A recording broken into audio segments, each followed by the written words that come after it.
All right, here we have our systems of equations formative assessment. We're going to take a look at number 1 first. Being that both of these equations are written y equals mx plus b, the best method for solving might be the graphing method,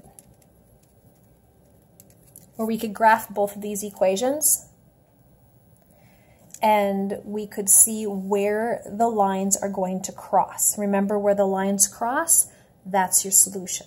So let's graph y equals 2x minus 3. Intercept is -3, so I start there. Then my slope is 2 over 1. I rise 2, run 1, rise 2, run 1, up 2 over 1, and I continue that. So I'm going to connect these points and make my line. Okay, let's graph the second one. The second one has an intercept of -4. 1, 2, 3, 4 right here. But it has a slope of 5 halves. So we rise 5, 1, 2, 3, 4, 5, and run 2. 1, 2, 3, 4, 5, and run 2. Wow, they're very close together, aren't they? It's almost impossible to see, but I did connect them right there at that point. And so I have to name that point. If I start here, I go to the right 2 and up 1. So this is point 2, 1, which gives me a solution of 2, 1.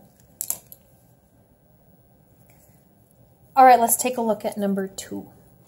If you look at number 2, the first equation is in standard form, the second is in slope-intercept form. Notice that the second equation is solved for y, so I have a package here. The best method for this one would be substitution. I'm going to take the package and I'm going to substitute it into the other equation. Because it says y is equal to -x plus 5, I'm going to take this expression and I'm going to plug it into the other equation in place of y. So I'm going to rewrite this top one as 8x plus, and in parentheses, that's where I'm going to take this package. So you see this package right here? I'm going to take that and I'm going to plug it into this equation right here in place of y. Now I have one equation with an x and it can be solved. Notice I'm not distributing anything. This is just like a +1, so there's nothing to distribute. So I could really just rewrite this. I know that plus and negative is just minus. I could just rewrite it taking the parentheses off. Now let's combine like terms. Bring down the 5. Okay, subtract the 5. -9 minus 5 is -14. Divide. And I get my x coordinate, -2. I'm going to put that right there. Okay, now I'm going to want to take x equals -2 and substitute it back up into the equations up here. I'm going to want to put it into my equation with the package. So x is -2. So do you see this little negative sign right there? Negative. And if the x is -2, that's a double negative. Minus -2, that's the same thing as +2. So 2 plus 5. Y equals 7. So 7. So if I were to graph these two equations, they would cross at the point -2, 7. That's the solution. All right, let's take a look at number 3. Both of the equations are written in standard form. The x's are lined up, the y's are lined up, the constant is lined up. So it looks like the best method here would be elimination. Our goal here is to make the x's opposites or the y's opposites so that we can add them together and get either the x or the y to cancel. I see that here we have a -3y, and if I made this a +3y, this would cancel. So to make this a +3, I'd have to multiply by -3. -3 times -y will make it a +y.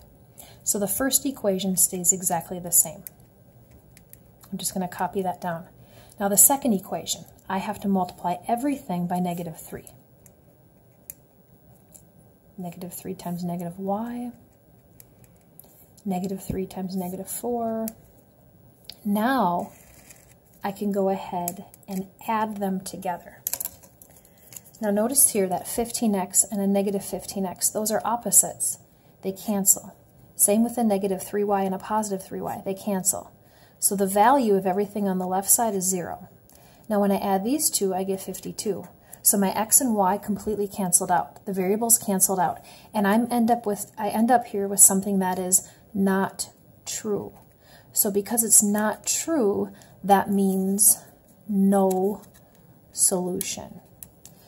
So what no solution means is that if I were to graph these two equations on the coordinate plane, they're going to be parallel to each other. They're never going to cross. Remember, the point that they intersect at is the solution, and if they don't intersect, there's no solution. All right, the next example here, and the last one, is number 4. Notice that with the two equations, the first one is solved for x. It says x equals this right here. So here we have a package. The best method for this would be substitution. So I'm going to take this package and I'm going to substitute it into the second equation in place of x.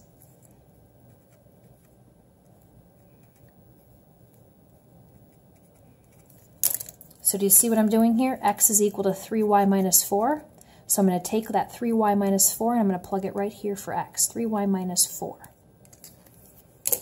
Now my equation has one variable, just a y. So I'm going to solve for y.